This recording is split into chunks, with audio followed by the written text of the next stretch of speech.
What's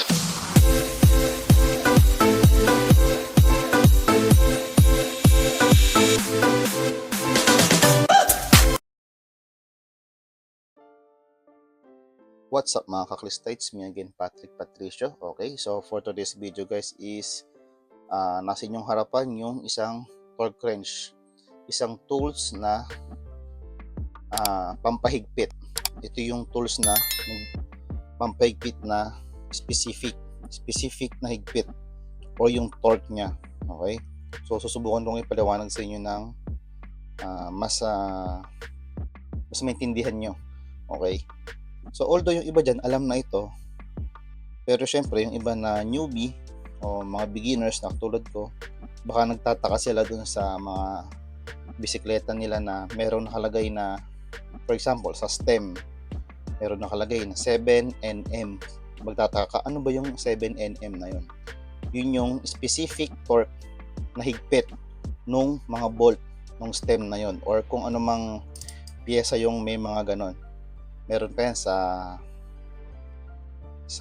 ano dito, yung sa star nut, yung sa bolt sa may stem sa may taas, yun meron din yun 7 Nm o 7 Newton meter, depende yun sa specs ng bisikleta. Okay, so ito siya, yun yung sinasabi ko doon. Yan, yung Nm na yun stands for Newton meters, pero merong torque wrench na foot pounds naman. So yung mga mga numbers nun, pwede nyo i-convert to Newton meter. Okay, so yung nakikita nyo dito is yung mga division nya. Yan. Okay, so kasi itong akin, yung range nya is nagsisimula sa 5 Newton meter to 25 Newton meter. Yun yung range ng torque wrench na ginagamit ko. So ginagamit ko lang to sa piyesa ng bike natin, o yung bike ko doon sa stem, doon sa yung tawag dito, yung pinapasukan ng handlebar doon sa may yung 4 na bolt, yun meron din yon. Tsaka yung sa star nut, meron din sa preno, or kung saan mang mga piyesang kinakailangan ng ganitong torque wrench or tools. Okay, so kung hindi naman siya necessary, actually pwede naman yung Allen key na usual na ginagamit natin. Okay, so kung medyo may extra budget ka, so why not, diba, bumili ka ng ganitong tools. Okay, especially kung yung bike mo is carbon. Okay, yan ang nangangailangan ng ganitong tools, yung mga carbon na parts, o yung frame mo carbon, yung stem mo carbon, lahat, kasi napaka-sensitive niyan. Magkamali ka lang ng higpit doon sa may Allen key or doon sa bolt niya, sumobra ka lang, nag-crack yung carbon mo, goodbye. Carbon load mo, goodbye na. Okay, so kailangan mo ng ganito, lalo na kapag carbon ang iyong bike. So sa mga alloy at sa mga steel na so okay lang naman kahit walang ganito na kasi meron naman tayong tinatawag na tantiameter, diba? Tansya na lang. Sheesh. Yan. So ako bumili ako nito, so para hindi ako mag-over ng higpit. Okay, para iwas loose thread na rin, diba? So yan, sa nakita nyo, yan yung yung mga numbering niya, yung label niya. Okay, so bibigyan ko kayo ng sample mamaya, sa sample ko yung size stem. Okay, so meron tong higpit. Pag hinigpitan mo na, for example ito nasa 5, pag hinigpitan mo na yung isang pyesa, for example nangangailangan siya ng requirement na 5 Newton meter, meron kang maririnig na clicking sound doon. Okay, so mamaya maririnig nyo yun, ipapakita ko sa inyo. So yung pinaka mixing paliwanag lang dito sa torque wrench is ito yung nagbibigay ng tamang torque o yung tamang higpit, lalo na sa mga piyesang nangangailangan ng tamang requirements ng paghigpit. So ginagamit to sa mga yan, tulad yan, bisikleta, motorcycle, yan, sa mga motorcycle nga, kotse, especially sa eroplano. So kung ano mang mga piyesa ang kinakailangan ng torque wrench o yung torque value niya, kailangan niya ng torque value, yung tamang higpit para hindi mag-over torque lalo na pag yun nga sinasabi ko na tensyometer lang, di ba? So yan. So ngayon is ipapakita ko na sa inyo kung paano yung paggamit nito. Although na madali lang naman to guys, walang problema yan. Ito muna sample Okay, so ito yung pagluwag, ba? Nakikipit yan ganyan. Luluwagan mo ganyan para mapaikot mo to. For example, kasi 7, alam ko 7 Newton meter yung system ko eh. Ito yung 7, di ba? Itatapat lang natin tong 0 sa 7. Yan. Saan na ba?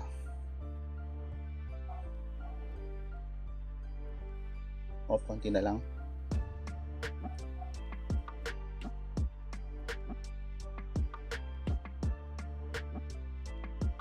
Hindi pa pantay. Teka lang. Yan. Okay, so assuming na pantay na siya, okay? So pag okay na siya, for example, 7 or what, 17 or 21 yung kinakailangan na torque, sabay higpit mo dito. So, and then, ready to use na to. Yung panghigpit mo doon sa pyesa na hihigpitan mo o yung bolt na hihigpitan mo. So tara at puntahan natin yung bisikleta na isasample natin. Okay. Alright, so nandito tayo kay Trinks, yung stem niya. So yun yung pang demo natin. Yan, so nakita nyo yan, 7 Nm yung torque value na ilalagay natin or i-apply natin dun sa bolt. So for demo purposes, yung taas lang ang ihigpitan natin. Although pares naman natin ihigpitan yan. Okay, yan. So yun na yung Allen key ko na 4mm. Yan. So hihigpitan ko na siya dyan. So yung naririnig yung sound na is hindi pa yun yung sinasabi kong clicking sound. Okay. So maya maya lamang is maririnig nyo yan.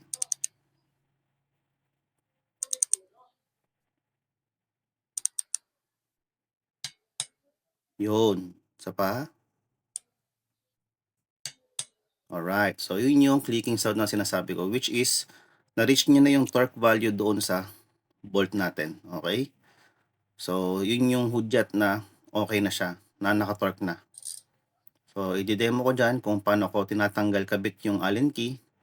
Press, tapos kabit, tapos press ulit, tanggal. So yun lang. So at least na-share ko sa inyo kung paano gamitin yung ganitong torque wrench. Okay. So proceed na tayo sa kwarto. Let's go. So okay mga kaklista, no, at naipakita ko na sa inyo kung paano gamitin yung torque wrench dun sa stem natin. Okay. So ngayon, itong nakikita nyo sa inyong harapan, ito yung nabili kong set ng torque wrench ko. Okay. So yung 5 to 25 Newton meters. Okay. So yun yung nabili ko. Okay. So sa mga gustong bumili nito is ilalagay ko yung link dyan. Okay. So ito yung nilalaman niya. Meron siyang mga sizes. Ito yung ginamit ko kanina.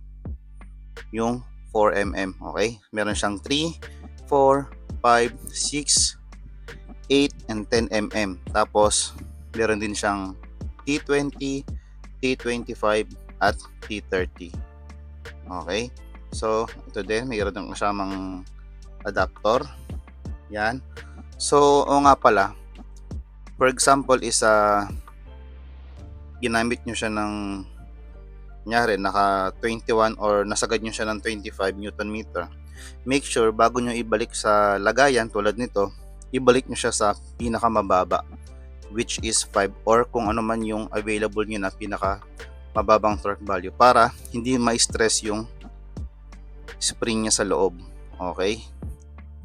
So kasi pag nagkaganon, syempre pag naano nyo, hindi, ang tagal naka-stuck nun, nakaangat lang siya dito, maano yung spring nyo, parang mababanat na siya or mapupush pa siya ng, kumbaga ito yung spring, andito na siya, diba? So pag gagamitin nyo yun, baka hindi na siya tumama doon sa torque value. Okay, speaking of torque value na baka hindi na tumama, kasi kailangan mo tong ipa-calibrate. Okay, kunyari hindi ka na satisfied dun sa higpit, sabi mo parang hindi na ata maganda yung higpit nito kailangan mo na siyang ipa-calibrate ngayon. So meron naman tayo dito sa Pilipinas na calibration company, no? So magse-search ako ng link kung meron akong makita. So ilalagay ko na lang yan sa description natin na pwede nyo ipakalibrate to. Ipakalibrate. Yun nga lang, syempre, medyo pricey yan. Pero, mas maganda naman yan sa mga parts natin. Alam na alam nyo at siguradong sigurado kayo na tama yung torque value. Okay? So, yun lang mga kaklista, no? At sana ay meron kayong natutunan dito sa video natin. Sana ay naipaliwanag ko ng maayos. Sa iba, sana naintindihan nyo, lalo na sa mga beginners. Although sa ibang mga veterano na dyan, pwede nyo i-guide o i-comment dyan kung may nasabi akong mali. Okay? So, yun lamang mga kaklista at yun nga.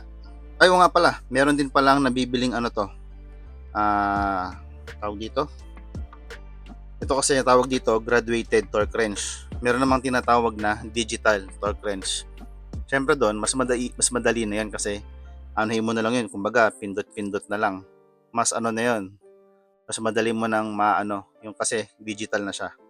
Okay? So, nire-required pa din ng calibration yun kahit nakalagay na 10 Newton meter. Hindi ka sigurado kung 10 Newton meter nga ang binigay na torque doon sa pyesa mo or sa bolt mo.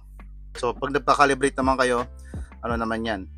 Makaka-receive kayo ng certificate of calibration. Okay? So, yun lamang mga kaklista, no? At ilalagay ko yung link nito